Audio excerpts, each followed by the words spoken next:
کوئی جزیرہ تھا، وہاں کا سیاسی نظم یہ تھا کہ سال کی آخری تاریخ کو جو ان کا موجودہ بادشاہ ہوتا اس کو جنگل میں چھوڑتے اور نیا بادشاہ لینے کے لیے وہ ساحل پہ آ جاتے۔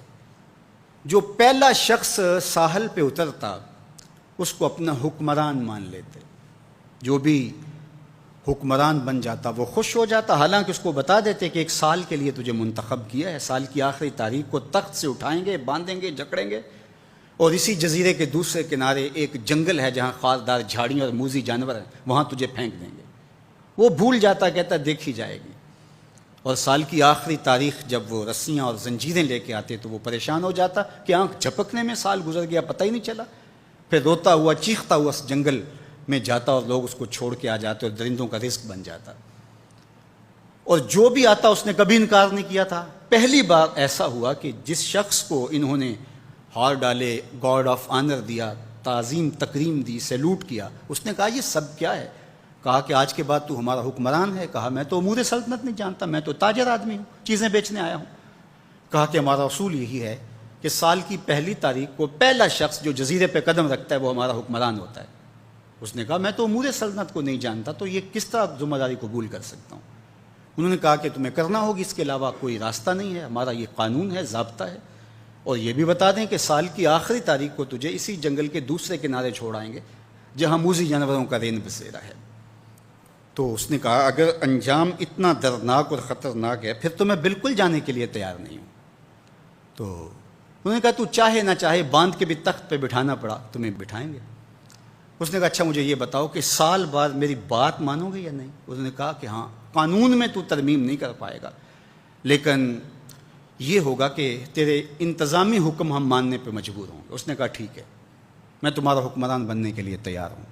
رومی بولتے ہیں کہ جب بھی کوئی شخص تخت نشین ہوتا تو وہ بھول جاتا کہ میرے 7 سال کی آخری تاریخ میں کیا ہونے والا ہے۔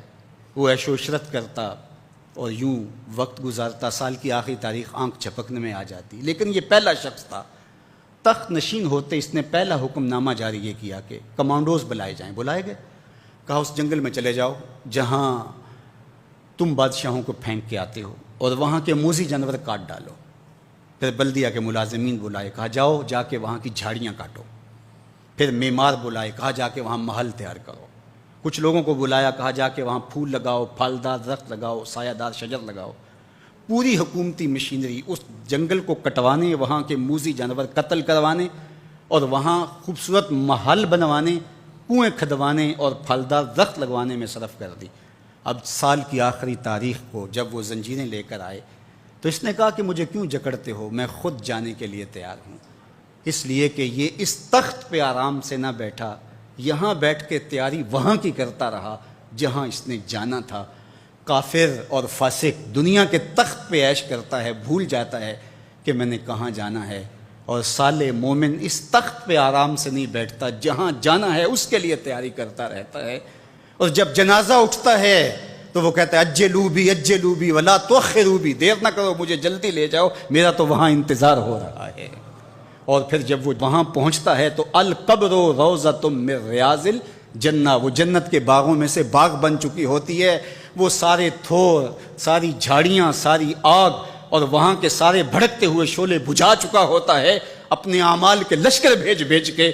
ہم نے دیکھنا ہے کہ ہم یہاں آخرت کے لیے کچھ بھیج رہے ہیں کہ یہیں سب کچھ لٹا رہے ہیں۔ دنیا کے مختلف ممالک میں جانا ہوتا ہے۔ تو ایک دفعہ میں اٹلی گیا تو وہاں ایک شہر میں مجھے کچھ دوست لے گئے، تو وہ چھوٹا سا گھر تھا، تو 20 سے 30 لوگ وہاں رہ رہے تھے۔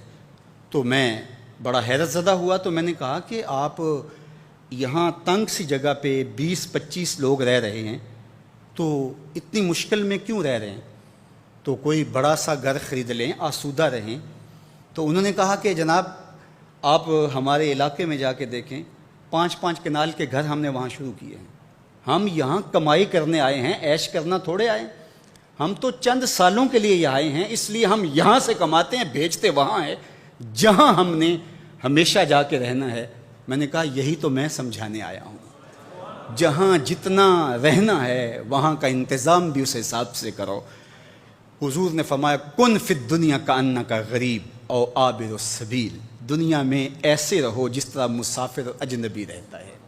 دنیا پر جینا لگا کے بیٹھ جاؤ، چند دن کے لیے آئے ہو، یہ آخرت کی کھیتی ہے، دار العمل ہے، وہ آخر دار الجزا ہے، تو قبل اس سے کہ وہ وقت آئے ہاتھ ملتے رہ جائیں، توبہ کا در کھلا ہے، سورج ابھی مغرب سے طلوع نہیں ہوا، اللہ کی رحمتیں برس رہی ہیں، اٹھے ہوئے ہاتھ وہ موڑتا نہیں، خالی نہیں پھیرتا، تو اس کی دہلیز کوئی جزیرہ تھا۔